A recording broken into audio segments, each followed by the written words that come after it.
ความลับในหลุมมหาสมุทรที่นาซาไม่อยากบอกเราในปี 2022 นาซาส่งหุ่นยนต์ดำน้ำสำรวจลงไปในหลุมบลูโฮลที่ลึกที่สุดแห่งหนึ่งในโลกตั้งอยู่ในมหาสมุทรแปซิฟิกภารกิจนี้เป็นความลับสุดยอดแต่สิ่งที่พวกเขาบันทึกได้นั้นกลับสร้างความสะพรึงในวิดีโอที่ถูกเผยแพร่โดยบังเอิญหุ่นยนต์พบสิ่งที่ดูเหมือนโครงสร้างประหลาดใต้หลุมลึกคล้ายกับเสาและกำแพงที่สร้างขึ้นด้วยวัสดุที่ไม่เหมือนหินหรือเหล็กที่เรารู้จัก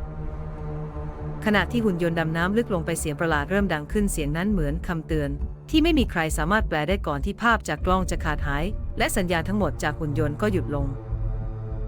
นาซาไม่เคยเปิดเผยข้อมูลเพิ่มเติมเกี่ยวกับภารกิจนี้มีเพียงคำเตือนจากนักวิทยาศาสตร์บางคนว่าบลูโฮลอาจไม่ใช่เพียงแค่หลุมธรรมดาแต่เป็นทางเข้าของบางสิ่งที่เราไม่ควรไปยุ่งเกี่ยวคุณคิดว่านาซาหยุดสำรวจเพราะอะไรหรือพวกเขารู้ว่ามีบางอย่างที่ไม่ควรปลุกให้ตื่น